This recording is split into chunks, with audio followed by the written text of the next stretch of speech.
Dios lo encuentro en ti. No me rendiré, pues sé que tú nunca me dejarás, nunca me dejarás. Tu amor me cautivó, nunca está lejos. Lo siento resonando como un eco. Bienvenidos a Iglesia Gran Comisión. Alabemos, exaltemos y glorifiquemos el nombre de Dios.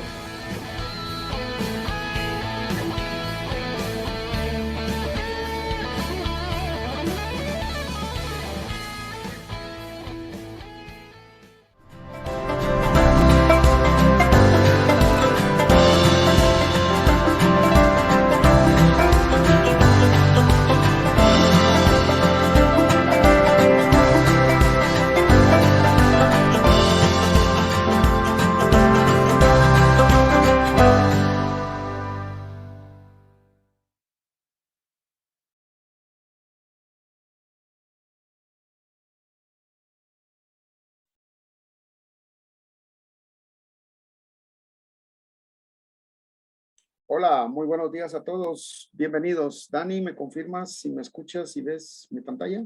Sí, César, ya lo vemos. Bien, muchas gracias, Dani. Muy buenos días a todos. Una vez más, estamos conectados a nuestra reunión.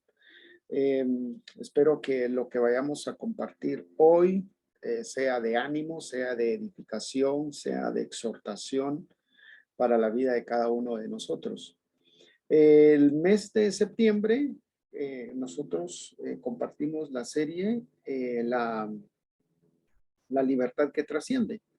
¿Sí? Ahí fue donde vimos el tema de los pactos, antiguo, nuevo, la figura de Moisés versus la figura de Jesús, qué es lo que decía la Biblia, qué es lo que dice la Biblia con respecto a que la ley fue dada, ¿verdad? Pero nunca para salvación, sino para que nos revelara a nosotros mismos nuestra imperfección, que nosotros no podíamos cumplir con la ley, ¿verdad? De hecho, los grandes hombres que menciona la Biblia, como Moisés, como David, como Abraham, ¿verdad?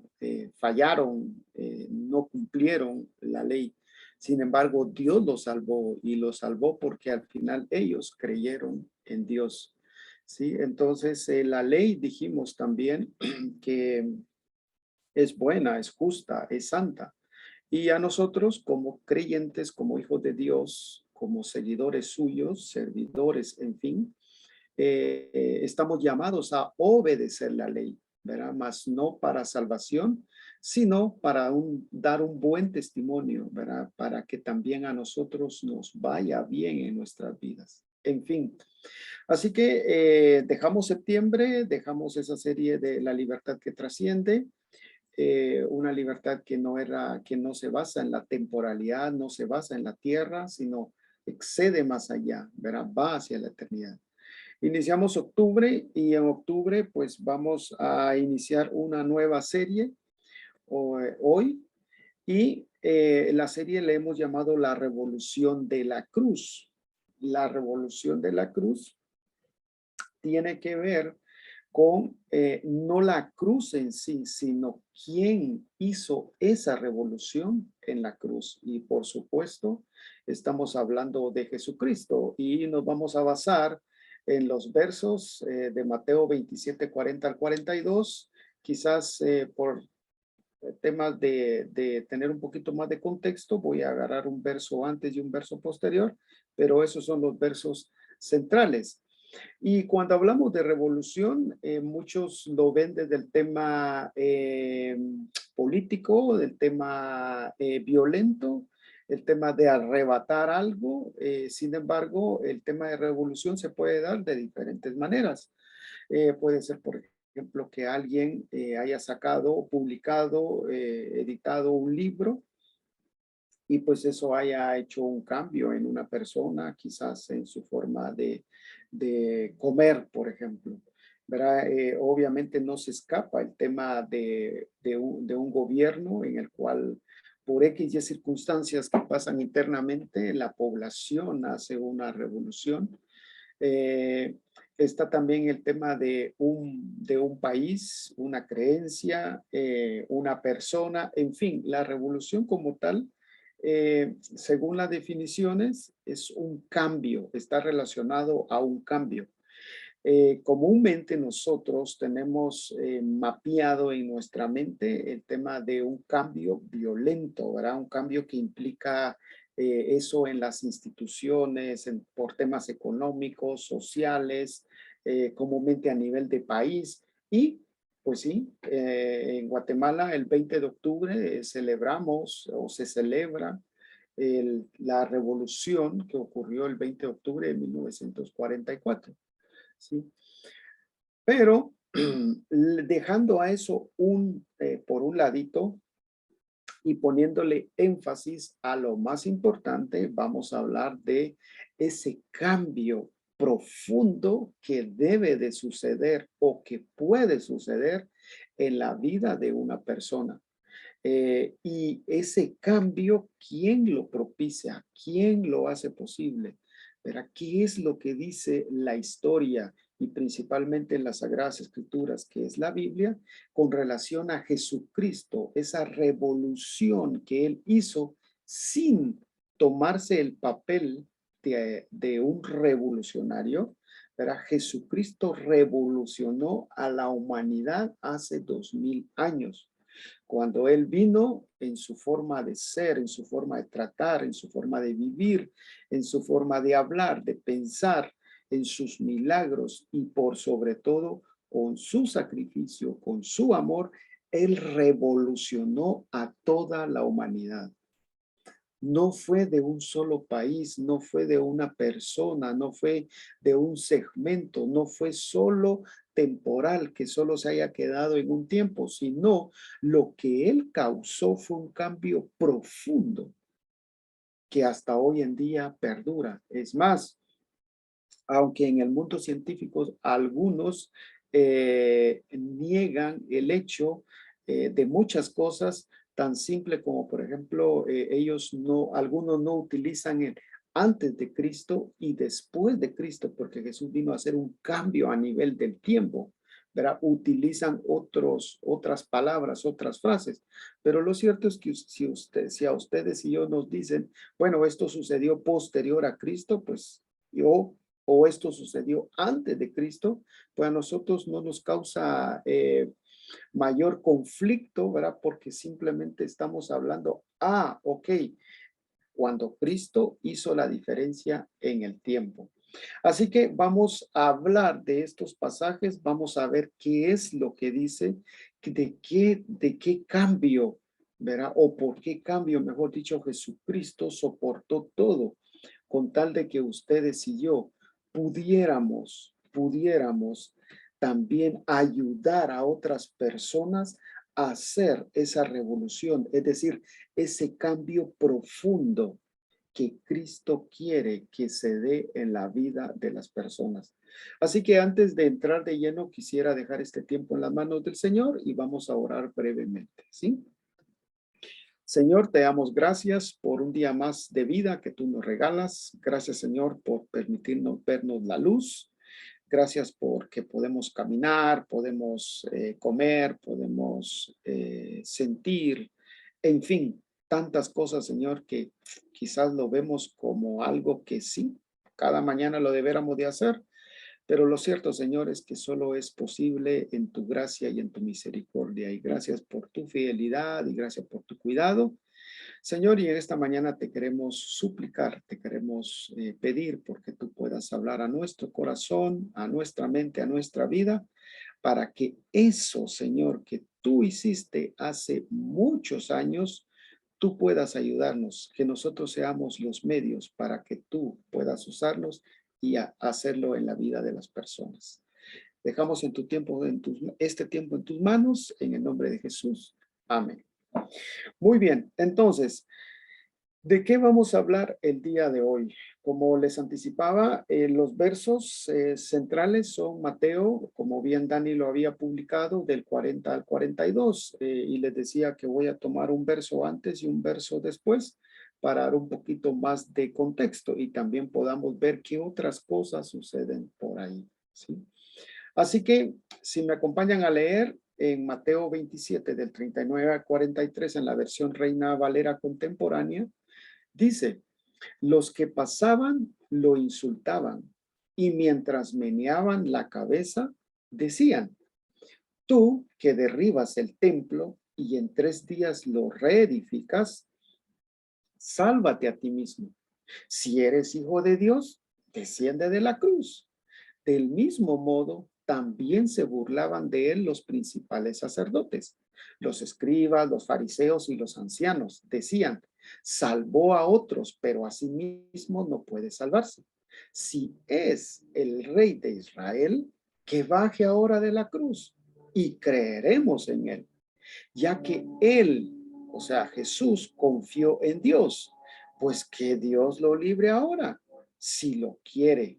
Verá, otras versiones dicen si lo ama, porque él ha dicho, es decir, Jesús dijo: yo soy hijo de Dios. Entonces, cuando nosotros contextualizamos estos versos, lo que está pasando es eh, eh, eh, una vez que Jesucristo ha sido llevado a la cruz. Está en el sitio llamado el Gólgota, sinónimo de la calavera, ¿verdad? De el lugar donde crucificaban a los bandidos, a las personas que según la ley romana o la ley de los judíos decía que debían de ser crucificados. Entonces, está Jesús crucificado, a la par están los otros bandidos. Eso significa que a él lo estaban dando también como bandido, como malhechor. Así lo traducen algunas versiones de la Biblia, ¿sí? Y entonces pasaban las personas enfrente, dice, y lo insultaban y meneaban la cabeza, ¿verdad? Era una especie como de decir: no te lo puedo creer, ¿verdad? ¿Cómo es que tú estás ahí? Y no porque no quiera, no porque sea bueno, sino estás ahí porque sos malo. Entonces decía, y hasta le decían, ¿verdad? Tú que derribas el templo. Ese dice el verso 39, los que pasaban lo insultaban y meneaban la cabeza. Y en el verso 41 nosotros podemos ver: del mismo modo, dice, también se burlaban de él los principales sacerdotes, es decir, los que estaban a cargo del templo de Jerusalén. Los escribas, verá que eran las personas que se encargaban de cuidar, de copiar, de traducir la ley, ¿verdad? En ese entonces el Antiguo Testamento. Los fariseos, aquel grupo de personas que, que veía y se comportaba de acuerdo a lo que ellos interpretaban de la ley. Y los ancianos, que eran los que representaban al pueblo de Israel. Ellos también le decían, ¿verdad? Mira lo que nosotros vemos ahí en los textos. Ahora, detallando un poco, vamos a entrar a ver lo que está en color azul, ¿sí? Entonces dice, los que pasaban y los que le insultaban, vamos a ver qué le decían, ¿verdad? Y lo primero que registra Mateo, y esto también, estos mismos versos los podemos ver en Marcos capítulo 15, ¿sí? En el 40, ¿por qué los judíos que pasaban enfrente de Jesús le decían eso? Que era derribar el templo. Y dice, y en 3 días lo reedificas. Bueno, este tema lo tenían ellos presente porque cuando Jesús llegó al templo de Jerusalén, dice que él llegó hizo un látigo y echó a todos los que estaban ahí vendiendo cualquier tipo de animal, haciendo negocios, tenían mesas de cambio, en fin, verá, cambio de monedas. Entonces Jesús llega y echa a todos ellos. Y entonces vienen todos y le dicen, miran, ¿con qué autoridad haces tú esto?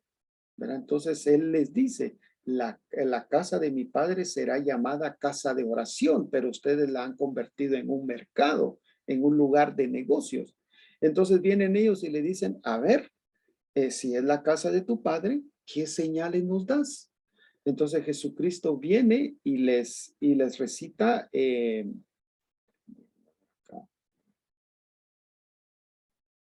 creo que aquí está. Y les recita Juan 2:19, ¿verdad? Y 21, donde dice, Jesús le respondió, destruyan este templo y en 3 días lo levantaré. Pero dice allí las Sagradas Escrituras, pero él hablaba del templo de su cuerpo, ¿sí? No hablaba del edificio como tal. Y los judíos estaban asumiendo que Jesús estaba hablando del edificio que el rey Herodes había construido. Pero Jesús no se estaba refiriendo a eso. Entonces, por eso los que pasaban enfrente y se burlaban le decían en sentido de mofa, ¿verdad? De burlarse de él, le decían, a ver, y no que en 3 días, ¿verdad? Y no que tú podías destruir el templo y en 3 días lo reconstruías, a ver, ¿verdad? Pero eso es el contexto en el cual Juan 2:19 está diciendo lo que pasó. Entonces, si regresamos, luego los judíos le dicen, si eres hijo de Dios, desciende de la cruz. Entonces, había como en ellos el tema, a ver, si eres el hijo, demuéstralo. ¿Cómo lo vas a demostrar? Descendiendo de la cruz, porque presumimos otra vez en sentido de mofa, en sentido de burla, en sentido irónico, le decían eso. Si eres el hijo de Dios, vaya, a ver, veamos, ¿verdad? Como algunos decimos por acá, ¿verdad? Tronando y lloviendo. A ver, que se vea. Entonces vamos a ver qué tan cierto era lo que los judíos le decían, coincidía o no. Entonces, si vamos a ver el detalle de si eres hijo de Dios, allá en Mateo 3:17 dice, desde los cielos se oyó entonces una voz que decía, este es mi hijo amado en quien me complazco. Entonces, otra vez, ¿tenían razón los judíos en poner en duda si Jesús era el hijo de Dios? No tenían que haberlo puesto en duda, porque ellos ya lo habían visto. Este pasaje de Mateo 3:17 se da en el contexto cuando Juan el Bautista está bautizando en el río Jordán. Y dice ahí que se acercan los fariseos, los maestros de la ley. En pocas palabras, se acercan muchos judíos y ven a Jesús. Y Juan el Bautista les dice, este es de quien yo les he hablado, de quien yo no soy digno de desatarle la correa de sus sandalias. Este es el Cordero. O sea, Juan dio demasiada evidencia de que Jesús era el Hijo de Dios, hablando de en ese tiempo.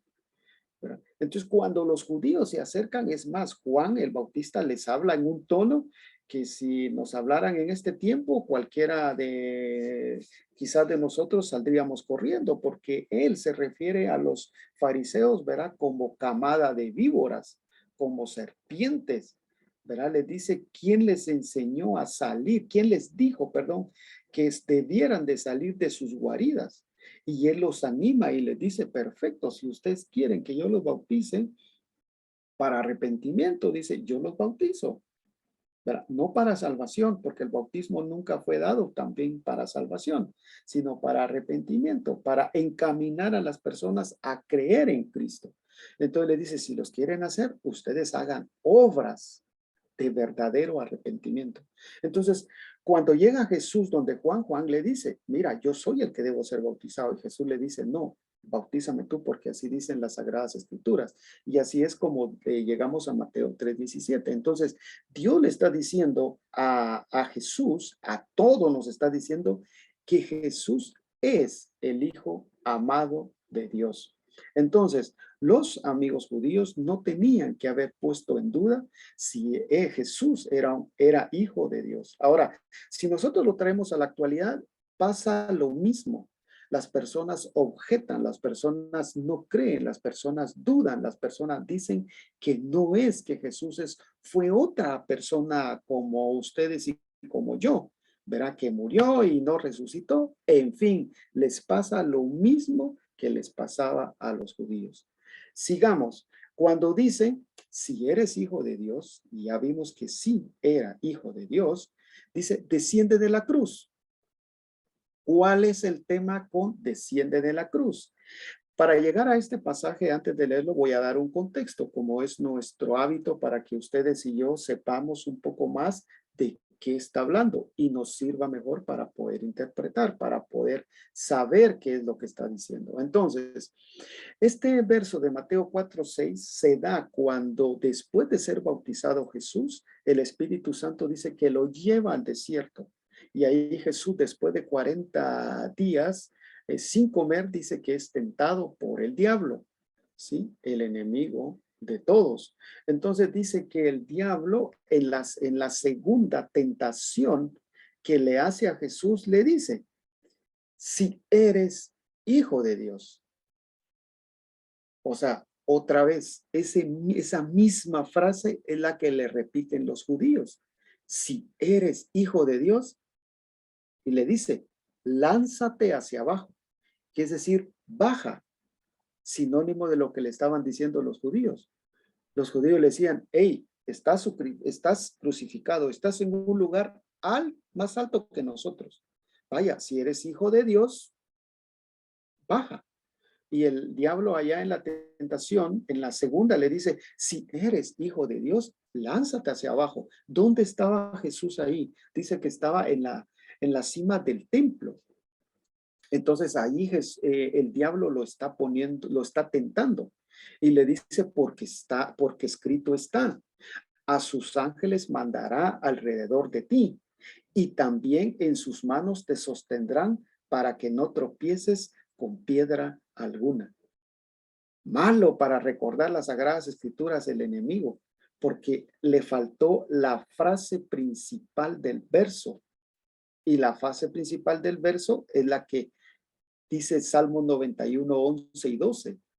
Esa es lo que quiso recitar el diablo. Ahora, el diablo se reservó esa frase, verá esta parte del verso, porque no le era propicio para la tentación que le estaba causando al Señor. Entonces, el Salmo 91, 11 al 12, en la Reina Valera contemporánea, dice, el Señor mandará sus ángeles a ti. Eso lo dijo el diablo. Pero lo que no dijo fue lo que está en color amarillo. Dice, para que te cuiden en todos tus caminos. Ellos, dice, te llevarán en sus brazos y no tropezarán tus pies con ninguna piedra. Entonces, ahí está el enemigo tiempo antes, mucho antes de que Jesús fuera crucificado, diciendo lo mismo que los judíos le están diciendo a Jesús en la cruz. Si eres hijo de Dios, vaya, desciende, veamos, baja de la cruz. ¿Sí? Y eso mismo le había dicho el diablo mucho tiempo atrás. Si eres hijo de Dios. Y tanto el diablo como los judíos sabían que Jesús era el hijo de Dios. Y también sabían el diablo, por un lado, que Jesús no lo iba a obedecer, no se iba a someter a su autoridad. Y lo mismo pasa en la cruz. Jesús no le iba a hacer caso a los judíos, no se iba a someter a ellos. ¿Por qué? Por causa de la humanidad, por amor a la humanidad. Entonces, ahí está una cruz. Pero lo más importante no era la cruz. Lo más importante era quién estaba en la cruz. Así como en el escenario donde el diablo llevó a Jesús para ser tentado en el templo, lo más importante no era el templo. Lo más importante era Jesús, es Jesús.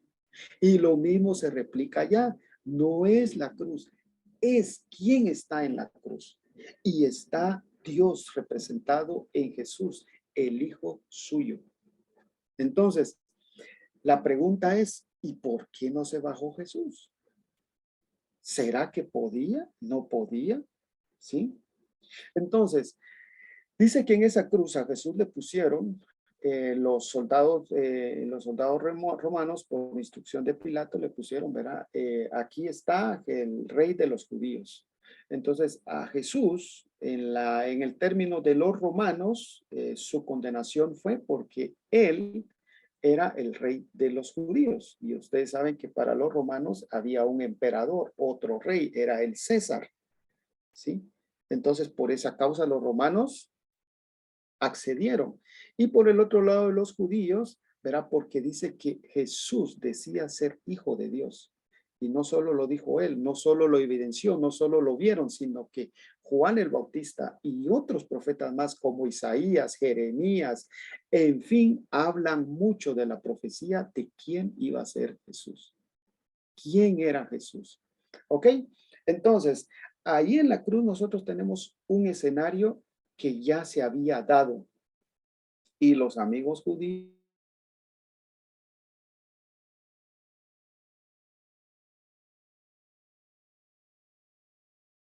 no bien aquellos del mismo modo, es decir, los sacerdotes, los escribas, los fariseos y los ancianos decían, salvó a otros, pero a sí mismo no puede salvarse.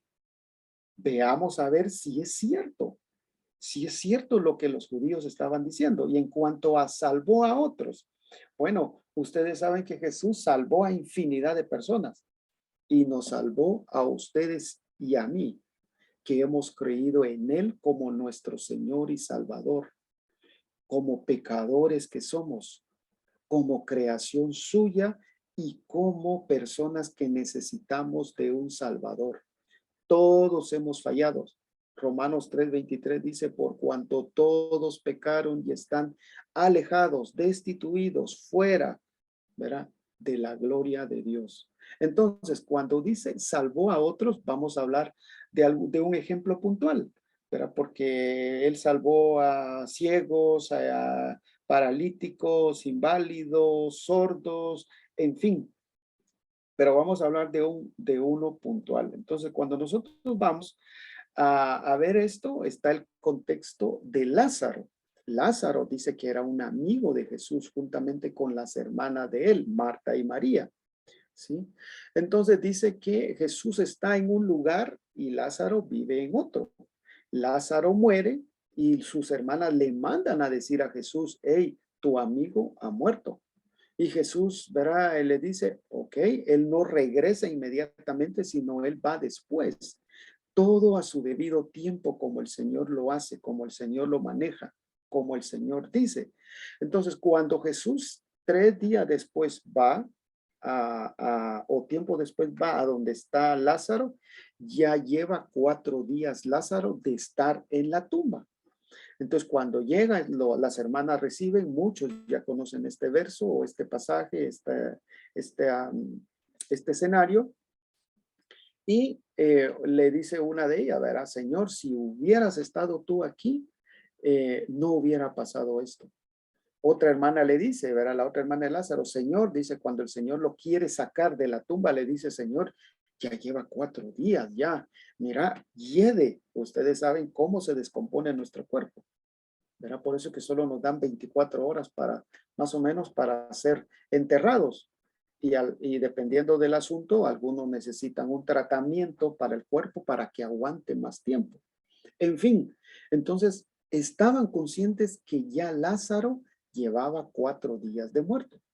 Y me encanta una frase cuando Jesús le dice a una de las hermanas de Lázaro, le dice, no te he dicho que si creyeres verás la gloria de Dios.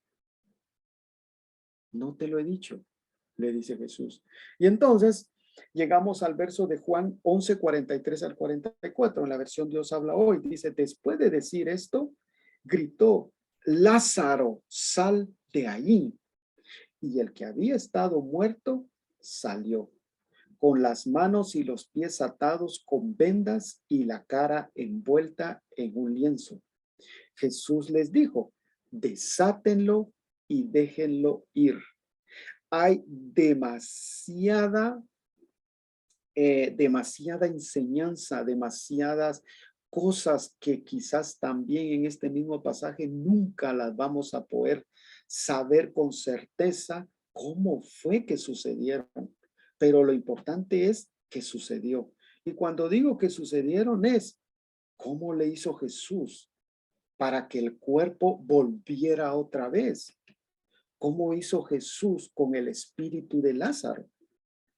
¿Cómo hizo Jesús para que ese cuerpo que ya llevara 4 días, ¿verdad? Se conservara o volviera a retomar otra vez su forma y saliera caminando? No lo sabemos, la Biblia no lo dice con tanto detalle, pero el punto principal que la Biblia dice es que sucedió. Y si la Biblia lo dice, ustedes y yo tenemos que creerlo. Obviamente hay un contexto, hay información, hay mucho que nos puede ayudar a saber, a creer, a tener fe que esto sí sucedió. Entonces, cuando esto sucedió, estaban los judíos. De hecho, si ustedes leen un poquito después de Juan, dice que a partir de ahí los judíos querían matar a Jesús. Ya estaba señalado.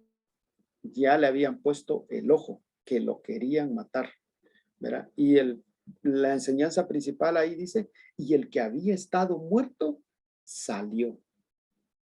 Ahí está. Entonces, ellos habían sido testigos que Jesús había salvado a Lázaro, como a otro montón más. Y sin embargo, ¿qué es lo que le dicen allá en la cruz? Salvó a otros. Los judíos sí estaban conscientes de que había salvado a otros. Entonces, ¿por qué no le creyeron? Tú, quizás que me estás viendo o me estás escuchando, tú sabes que Jesús salva. Entonces, ¿por qué no le crees? ¿Por qué no decides depositar tu confianza en Él, tu fe en Él?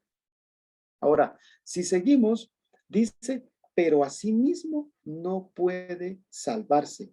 ¿Será cierto lo que los judíos les estaban diciendo? Que Jesús no se podía salvar. En el contexto de Mateo 26, 53 al 54, es cuando prenden a Jesús. No quiero decir atrapan, porque atrapan es un término de que él había hecho algo, ¿verdad? Pero aquí en el contexto es cuando los judíos con los soldados romanos van, ¿verdad? Y a la cabeza Judas Iscariote, ¿verdad? Va a agarrar a Jesús. Y entonces cuando está en ese escenario, viene Pedro, ¿verdad? Ustedes saben cómo era Pedro, ¿verdad? Actuaba. Pedro no pensaba, él actuaba. Y por supuesto, Dios llegó a transformarlo en ese gran apóstol, en ese gran hombre de Dios. Pero aquí Pedro le faltaba todavía. Y entonces en Mateo 26, 53 dice, ¿no te parece que yo puedo orar a mi Padre y que Él puede mandarme ahora mismo más de 12 legiones de ángeles? Pero entonces le dice Jesús a Pedro, ¿cómo se cumplirían las escrituras? Porque es necesario que así suceda. Entonces, cuando uno de los siervos del sumo sacerdote se acerca a querer agarrar a Jesús, Pedro dice que mete la mano, ¿verdad? Para agarrar su espada y la desenfunda y le quita una oreja al siervo del sumo sacerdote. Y en ese acto de Pedro es que Jesús le dice esto. Dice, yo puedo orar y yo sé que el Padre me ama. O sea, Él puede mandarme ahora mismo más de 12 legiones de ángeles. Es más, Él puede hacerlo polvo a todos ustedes. Él puede venir y destruir la tierra y todo el universo y volverlo a construir, lo vuelve a hacer. ¿Acaso Pedro le dice, no sabes eso? Que yo lo puedo hacer. Pero si lo hago, le dice Jesús, entonces ¿cómo se cumplirían las escrituras? Algo que Dios ya había dicho. Entonces Dios quedaría como mentiroso. Dios quedaría como falta de palabra. Y la Biblia misma dice que Dios no es hijo de hombre para que mienta o para que se arrepienta. No puede ser así, Pedro le dice. Entonces Jesús viene más adelante y dice que le pone la oreja a este siervo. Otra vez, ¿cómo lo hizo? ¿Cómo detuvo la hemorragia? ¿Cómo le pegó? No me pregunten cómo. La Biblia dice que sí lo hizo. Pero el tema, la pregunta principal es, si eso dice, si yo le pediría legiones de ángeles a mi padre, entonces ¿cómo se cumplirían las escrituras? Sin embargo, los judíos le decían, no puede salvarse a sí mismo. Lo cierto es que sí se podía salvar. Jesús sí podía bajarse de la cruz, sí podía salvarse a sí mismo. Jesús sí era el Hijo de Dios. Jesús sí salvó a otros y se podía salvar a otros. Y cuando digo salvó, no es que le tiró un salvavidas y lo rescató y por consiguiente dijeron, Él es el Salvador. No, hizo un hecho que nadie más ha hecho en las Sagradas Escrituras, de resucitar a alguien 4 días ya muerto. Y la forma en cómo lo hizo a la vista de todos.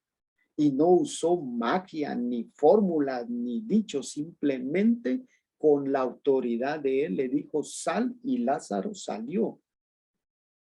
Y entonces los amigos judíos estaban poniendo a dudas, debatiendo, burlándose, diciéndole cosas, poniendo en entredicho algo que ellos ya sabían. Y simplemente lo que tenían que haber hecho es creer en Jesús. Y sin embargo, no lo hicieron. Y cuando hablamos de creer, dice, la parte segunda del verso 42, dice, si es el rey de Israel, que baje ahora de la cruz. Y vamos otra vez con que baje de la cruz. ¿Verdad? Y dice, y creeremos en él. Ahora veamos, ¿qué es ese creeremos en él? En el contexto de Mateo 21:32, Jesús está hablando de que les está diciendo de que los recaudadores de impuestos y las rameras iban súper adelante, súper adelantados, años luz de los fariseos, de los maestros de la ley, de los escribas, de los ancianos. ¿Por qué? Porque estos cobradores de impuestos y las rameras habían creído en Jesús. Entonces les dice, porque Juan se acercó a ustedes para encaminarlos en la justicia. O sea, los estaba empujando, los estaba llevando, les estaba enseñando. La Biblia no dice que Juan los salvó a ellos por medio del bautismo. Dice, los encaminó en la justicia. Y no le creyeron. O sea, no le creyeron a Juan. Y lo que estaba haciendo Juan era bueno. Mientras que los cobradores de impuestos, dice, y las rameras sí le creyeron. Pero ustedes, dice, aunque vieron esto, no se arrepintieron ni le creyeron. Entonces ustedes están diciendo, vaya pues, si se baja de la cruz, entonces sí vamos a creer en él. De todos modos no iban a creer. Porque ya estaba, su corazón ya estaba como piedra. Y aunque Dios hubiera hecho el otro tipo de milagro ahí, no lo iban a creer. Más bien lo iban a objetar, le iban a poner peros, en fin. O es más, hasta ellos mismos hubieran agarrado algo y le hubieran dado a Jesús y lo hubieran matado físicamente. Aunque espiritualmente hablando, ustedes y yo, tanto como los judíos, fuimos, cargó con nuestros pecados en la cruz. Entonces Jesús les dice, miren, no digan algo que ustedes saben que no van a hacer. Dice, porque ustedes, aunque vieron esto, no se arrepintieron. Es decir, no le hicieron caso a Juan, no se bautizaron para arrepentimiento. Ni le creyeron. O sea, Los judíos estaban diciendo algo ahí en la cruz que ellos mismos no estaban dispuestos a creer. Entonces, ahí ellos mismos se dicen, ¿verdad? Quedan en evidencia de que no lo iban a hacer. Ahora el 43 dice, ya que él confió en Dios, o sea, ya que Jesús confió en Dios, pues bueno, que Dios lo libre ahora. Si lo ama. Entonces, ¿qué estaban diciendo los judíos? Miren, pues, miren que hasta qué extremo. Dice, mira, si Dios no lo libra, es porque de plano no lo quiere, no lo ama, no es un hijo de Dios. Así es, blanco y negro, no lo quiere. Veamos qué dice las Sagradas Escrituras con relación a qué dijo Dios. Dice, el Padre ama al Hijo y ha puesto todo en sus manos. El Padre ama al Hijo y lo ha puesto todo en sus manos. Entonces, ¿qué está sucediendo esto? ¿Verdad? ¿Dónde Jesús está diciendo esto? Está hablando, lo dijo cuando Jesús estaba diciéndole, usando la figura de que Él vino del cielo. Y así rápido, ¿verdad? Allá en Juan, en el mismo capítulo, solo que del verso 31 al 36 dice, el que viene arriba está por encima de todos. El que es de la tierra es terrenal y de lo terrenal habla. El que viene del cielo está por encima de todos y da testimonio de lo que ha visto y oído, pero nadie recibe su testimonio. El que lo recibe certifica que Dios es veraz. El enviado de Dios comunica el mensaje divino, pero Dios mismo le da su espíritu sin restricción. Entonces continúa en el 35. El Padre ama al Hijo y ha puesto todo en sus manos. Entonces, ¿amaba Dios a Jesús como para haberlo dejado en la cruz?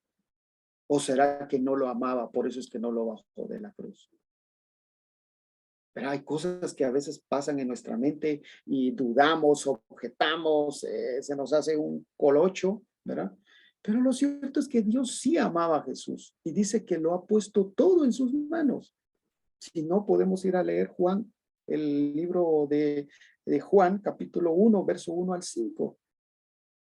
Dice que ahí Jesús está hablando, la Biblia está hablando del verbo. Jesús era el verbo, es el verbo y el verbo era Dios y el verbo estaba con Dios. Y todo fue hecho, dice, por causa de él. Y por él es que las cosas son sustentadas, por él existen y para él son. Y Juan 3:35 lo afirma. El Padre ama al Hijo y ha puesto todo en sus manos. Entonces, el hecho de que Jesús no, no haya bajado de la cruz, eso no significa que Dios no lo amaba. Claro que lo amaba, tenía un propósito. Y por eso es que cuando ustedes y yo vemos allá en las Sagradas Escrituras que a muchas personas no les gusta, dicen, uy, pero qué Dios amoroso es ese. Si va a destruir su propia creación, su propia tierra. Oíme, ese Dios no es amor. Ah, pero sí es amor cuando nosotros le hacemos daño a él, cuando nosotros no creemos en él, cuando nosotros venimos y ponemos en tela de duda, cuando nosotros sabemos por nosotros mismos que nuestros pecados fueron lo que le hicieron que él fuera a la cruz, fue el motivo por el cual vino al mundo. Ahí sí, Dios es amor. Pero por eso, por no haberle creído, por haberlo rechazado, todas aquellas personas tienen un tema pendiente con el Señor. Y por eso la Biblia dice, mientras pueda ser hallado el Señor, pónganse a cuenta. Miren, no les conviene estar así con Dios, separados de Él. Entonces, Dios sí amaba a Jesús. Ahora, el último dicho de los judíos dice, porque Él, es decir, porque Jesús ha dicho, soy hijo de Dios. ¿Qué dijo Jesús? ¿Verdad? En Marcos 3:11, en su contexto, Jesús está hablando de cuando las multitudes seguían a Jesús. Dice que donde Jesús estaba, dice que todos querían ir y lo apretujaba, ¿verdad? Porque muchos querían tocarlo. Y ahí hay un pasaje que registra que dice que una señora que padecía de sangrado de hace 18 años, creo yo, si no mal recuerdo, ¿verdad? Un montón de años, dice que se esforzaba y tocó el manto de Jesús. Y Jesús dijo, hey, les dice a los discípulos, algo salió de mí. Y los discípulos vienen y le dicen, pero ¿cómo dices que algo salió de mí, que alguien me tocó? Mira todos apretujados que estamos. Y tú diciendo, algo salió de mí. Y ustedes pueden ver que después la señora esta le dice, yo fui. Y le da todo el contexto y ella quedó sana.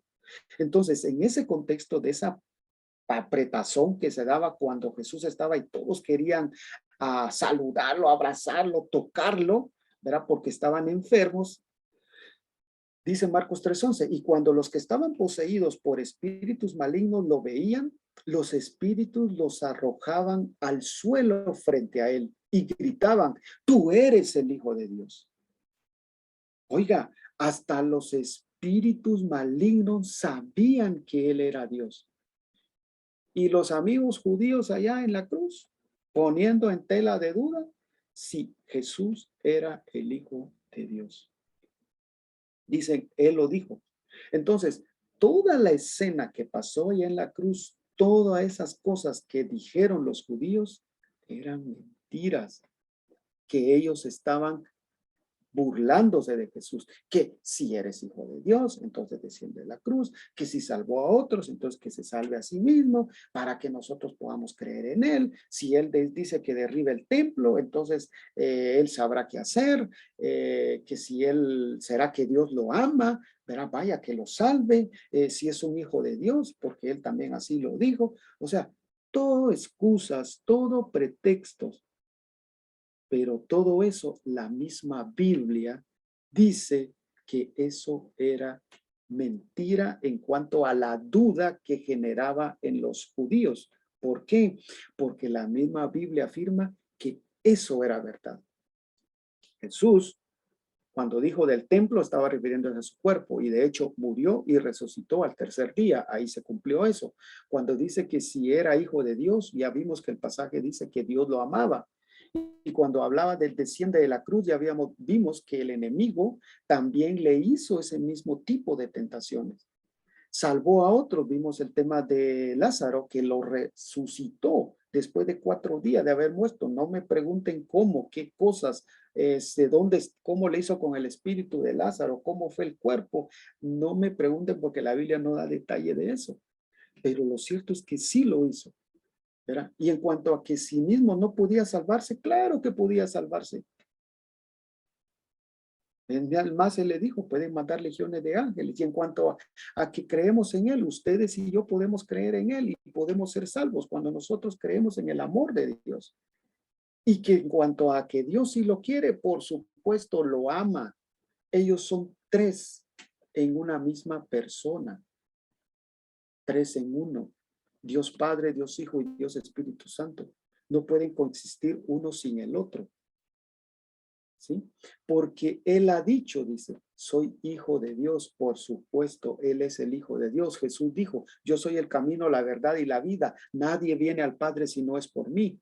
Y entonces aquí viene un montón de religiones queriéndose poner, queriendo nombrar a personas, a pseudodioses, para que puedan hacer esa querer pretender, querer usurpar, querer robar el trono que solo le corresponde a Jesús como Hijo de Dios. Solo Él fue a la cruz, solo Él murió, solo Él resucitó. Solo Él fue sin pecado. Todas las demás personas somos pecadores, así dice la Biblia. Somos pecadores. Es más, el mismo diablo y sus malos espíritus saben que Jesús es el Hijo de Dios, es Dios mismo. Y aún así lo ponían en tela de duda. Oye, que no te pase lo mismo. Jesús es Dios, el Hijo de Dios. Tomó esa figura en la persona de Cristo para venir al mundo. Pero lo tengo que decir así tajantemente, claramente. con toda la convicción. Si tú no crees en Él, en el amor que Él manifestó en la cruz al venir y darse por ti, oye, tienes un serio problema con el Señor. Porque la Biblia dice allá en Juan 3, 16 al 18, que Él vino al mundo por amor al mundo, porque lo amó. Y que si nosotros creemos en Él, podemos ser salvos. Pero dice también en la continuación del 16, dice que Él no envió a su Hijo al mundo a condenar el mundo, sino para salvarlo por medio de Él. 18 dice, pero si a todo aquel que no cree en Él, ya está condenado. Y dice la razón. ¿Por qué? Dice, por no haber creído en el Hijo unigénito de Dios.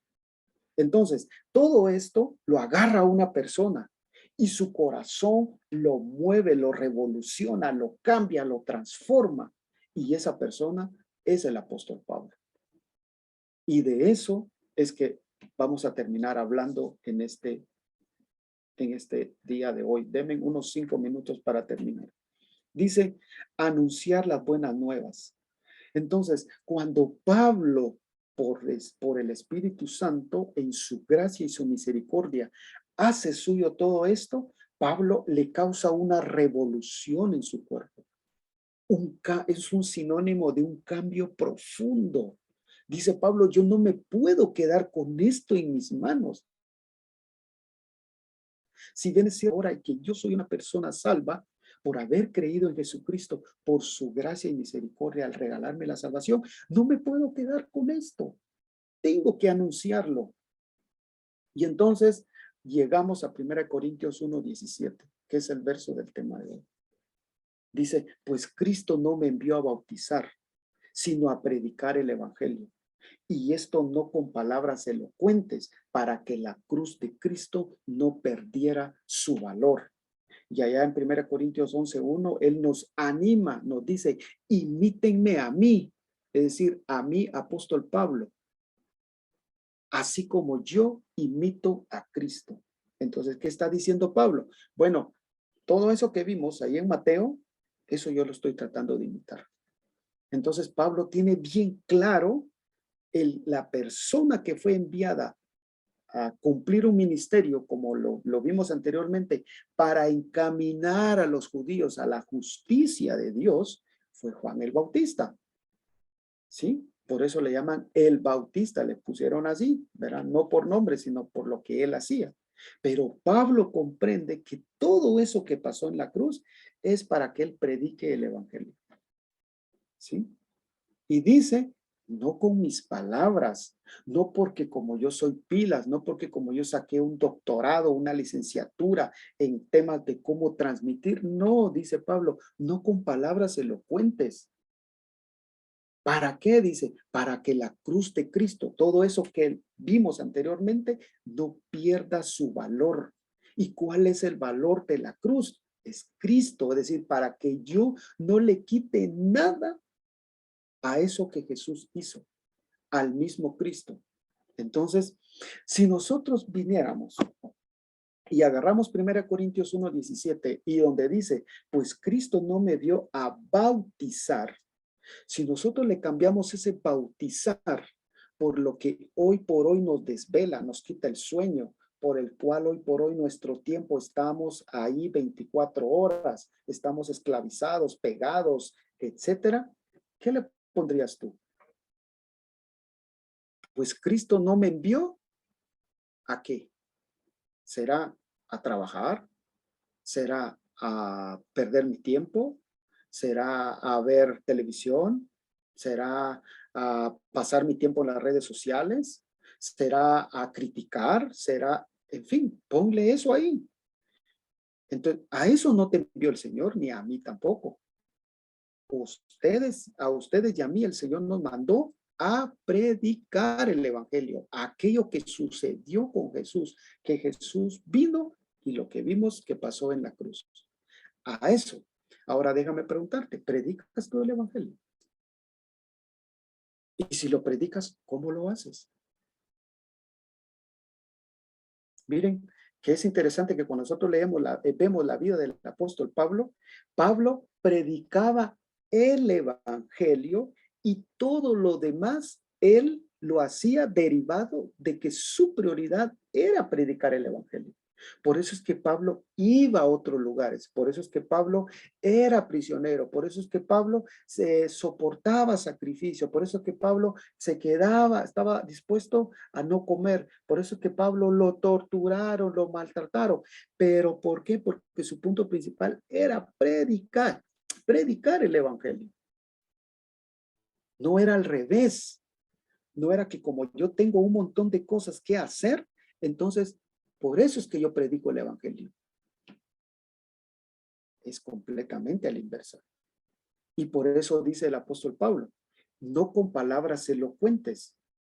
Cuando tú y yo compartimos el evangelio, que yo espero que lo estemos haciendo, porque si no, mira, todo lo que hizo Jesús en la cruz, no le estamos dando el valor que debiéramos de darle. Lo estamos haciendo de menos. Y Dios no te va a quitar la salvación, porque tú sabes que la Biblia no dice eso. Más bien dice que tú y yo somos hijos de Dios cuando creemos en Él. Y el día que muramos vamos a ir con Él. No por lo que hagamos o dejemos de hacer, sino porque Él nos salvó gratuitamente al creer en Él. Ahora, volviendo, dice, no con palabras elocuentes. Entonces, cuando tú y yo compartimos el evangelio, usamos nuestra forma, lo que sabemos, ¿sí? O le permitimos a Dios, por medio de su Espíritu Santo, que hable por medio de nuestra vida. Es decir, ¿qué usas tú, qué usamos tú y yo actualmente? ¿Palabras o nuestra vida?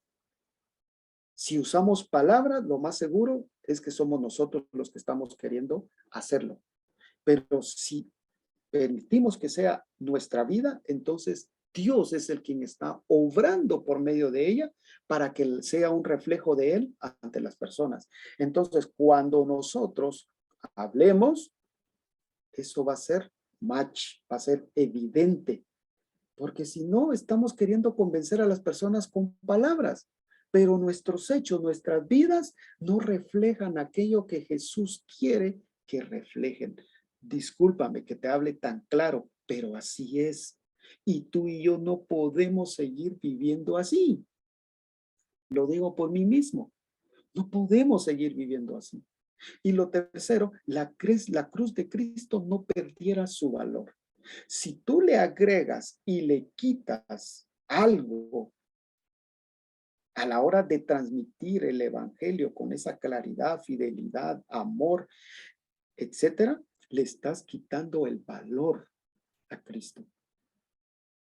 ¿Sí? Entonces, así como el apóstol Pablo, cuando dice, imítenme a mí, así como yo imito a Cristo, la pregunta es, ¿estarías tú y yo o estaríamos tú y yo dispuestos a pagar ese sacrificio o hacer ese sacrificio que representa la cruz, el valor de la cruz de Cristo?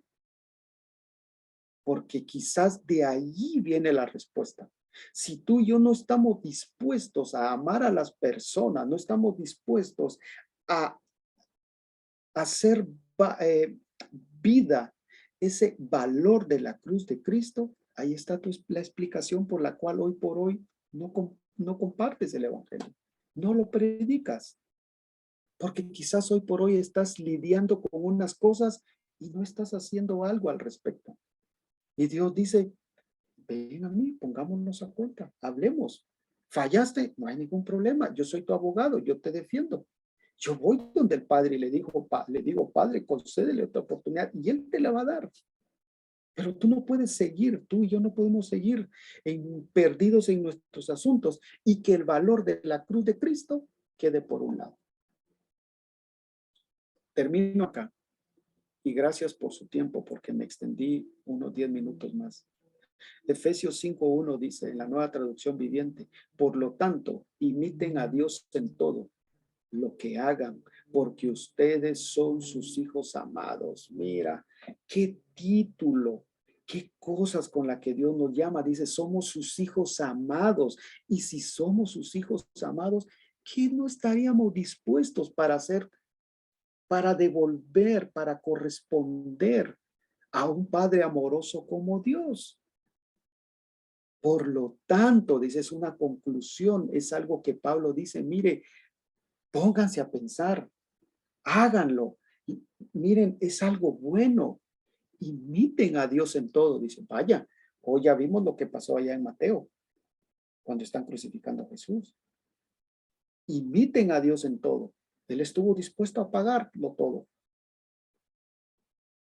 Él estuvo dispuesto a sufrir, él estuvo dispuesto a callar, él estuvo dispuesto a ser burlado, maltratado, en fin, imiten a Dios en todo. ¿Estás dispuesto tú y yo? Todo lo que hagan, dice, porque ustedes son sus hijos amados, tú y yo somos hijos amados de Dios si ya creímos en Él como nuestro Señor y Salvador.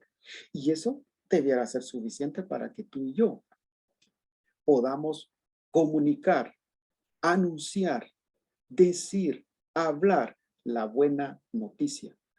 Y eso, lo más seguro es que va a causar una revolución, es decir, un cambio profundo para la eternidad en la vida de una persona. Si no, con el dolor de mi corazón, tú y yo un día vamos a morir. Y toda aquella oportunidad que tuvimos de hablarle a las personas del amor de Dios, ya pasó, ya fue, ya no hay marcha atrás. Es cierto, Dios te va a recibir con los brazos abiertos, pero ¿cuánto no está en el corazón de Dios? O mejor dicho, ¿cuánto está en el corazón de Dios? Porque tú y yo lo compartamos a Él. No es una obligación, por supuesto que Dios no hace las cosas por obligación. Él quiere que las hagas por amor, por voluntad propia, porque le permitas a Él que tú y yo podamos cumplir eso que Él quiere y que el apóstol Pablo nos anima a imitarlo a Él. Y yo sé que tú, si ya creíste en Cristo, tú estás capacitado para eso. No porque yo te lo diga, sino porque la Biblia dice, y como lo aprendimos en la serie de un par de meses atrás, que tú y yo estamos capacitados porque el Espíritu Santo vive en nosotros. Dios mismo vive en nosotros y por consiguiente estamos capacitados para hacerlos. Atrevámonos a ser personas que revolucionan este mundo, que hagan un cambio, ¿sí? Similar a como Jesús lo hizo. Es decir, que ganen personas para el reino de Dios por medio de creer en Jesús como su Señor y Salvador. Oremos. Padre, te damos gracias por tu palabra. Gracias, Señor, por tu sacrificio. Gracias por tu amor. Gracias, Señor, porque la verdad es que tú sí podías bajarte de la cruz. La verdad, Señor, es que tú sí podías salvarte a ti mismo. La verdad es que tú sí eras y eres el Hijo de Dios.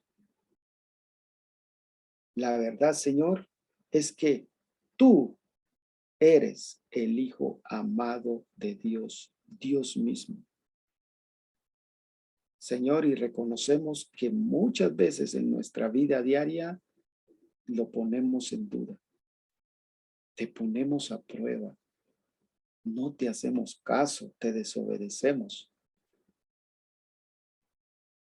Y muchas veces, Señor, nos hacemos los desentendidos. Creemos que el tema de compartir el evangelio, de darte a conocer, no es una cosa nuestra. Lo cierto, Señor, es que como dice tu misma palabra, no le diste este privilegio y esta oportunidad, este don a tus ángeles, sino se la diste a nosotros. Nos la diste, Señor. Y te damos gracias por eso y te queremos suplicar y pedir porque tú uses nuestras vidas. Porque ya, Señor, que nos dejemos de cosas.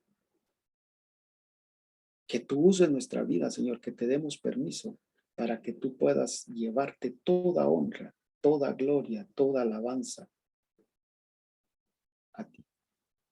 Gracias, Señor, por la vida de los que hoy pudimos conectarnos y por la vida de los que aún no pudieron conectarse.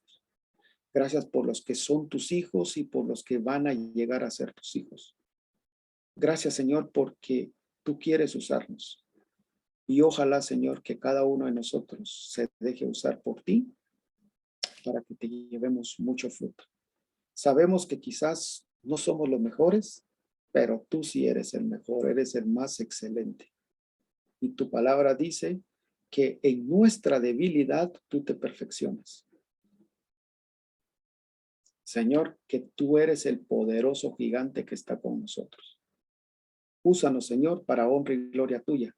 Y aprovecho para pedirte por las necesidades de todos los enfermos, de todos los que necesitan, Señor, una ayuda tuya. Que tú puedas suplir sus necesidades, que tú puedas atender, Señor, el deseo genuino de su corazón, conforme a tu voluntad, la cual es buena, agradable y perfecta. Bendice a cada uno, Señor, por nombre y apellido, y bendice a cada una de sus familias, en el nombre de Jesús. Amén.